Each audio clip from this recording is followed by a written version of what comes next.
A paz do Senhor, amados irmãos, amadas irmãs, uma quarta-feira abençoada para todos. Que Deus abençoe nosso dia lá, família, filhos, projetos e sonhos e trabalhos, em nome de Jesus. E não só para hoje, mas para todo sempre. Amém.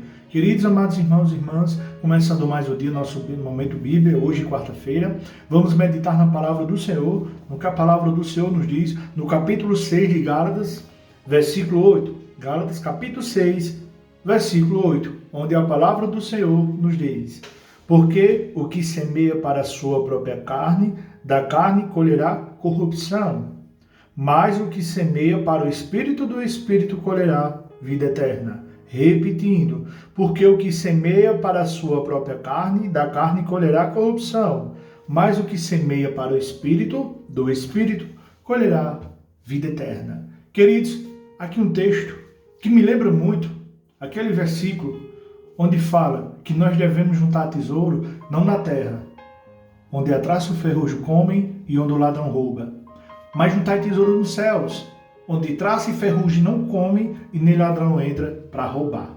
Então, esse texto nos deixa claro e nos mostra e nos faz fazer uma reflexão. Onde nós temos plantado? Nós temos semeado a nossa carne? Ou nós temos semeado o nosso espírito? A ação do Espírito de Deus na nossa vida? Eu já vi muitos nutricionistas falar uma coisa que é bem verdade. A gente é o que a gente se alimenta em relação ao físico. E ao espiritual não é diferente. A gente é resultado daquilo que a gente se alimenta. Como você tem se alimentado? Como você tem semeado?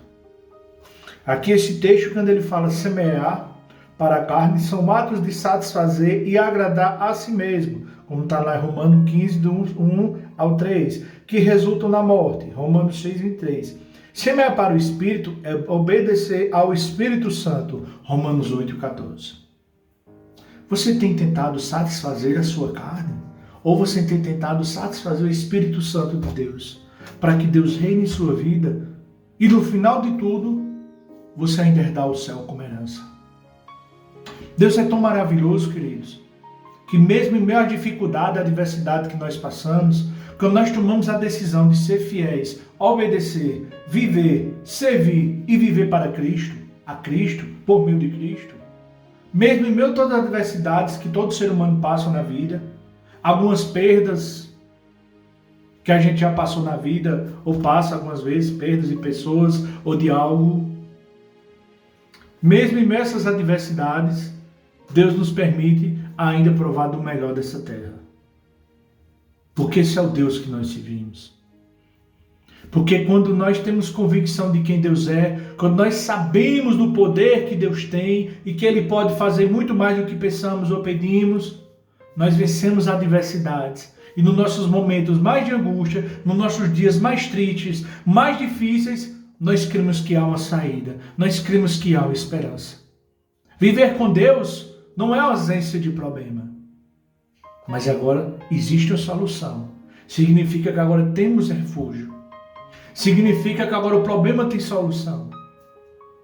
É diferente quando você vive a semear a carne, viver perdido no mundo, como eu vivi um dia, que quando bate o momento mais difícil da vida da gente, a gente acha que é o fim e quer dar cabo da nossa vida. Mas na verdade não queremos morrer. Queremos resolver o problema. E resolver parar de sofrer. Mas sendo que quando fazemos isso, acabamos que vamos sofrer eternamente.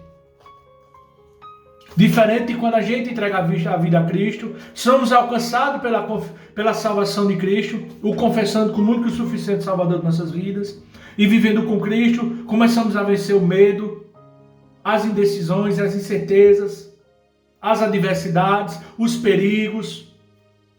Porque em Deus não há dúvida, não há incerteza. Em Deus há amor, perdão, graça, misericórdia, cura, transformação, libertação e, acima de tudo, salvação. Então há uma diferença muito grande entre semear a carne e semear o Espírito. Muitos que semearam a carne, infelizmente, foram ceifados. Mas aqueles que semeiam no Espírito, pelo Espírito viverão, e não apenas na terra, mas viverão eternamente com o Senhor Jesus Cristo. Então, enquanto você viver, você tem a oportunidade de confessar a Cristo diante dos homens, para que Ele lhe confesse diante do Pai no grande dia. Para que você seja curado, libertado. Ainda não é o fim, tem solução sim, nada está perdido. Porém, a decisão é sua de abrir o coração para Cristo ou não. Deus não vai obrigar você a viver para Ele, mas Ele vai te dar oportunidade. E a oportunidade não é uma coisa que se bate na porta todos os dias. Então, a decisão é sua. Mas saiba, Cristo te ama acima de qualquer coisa.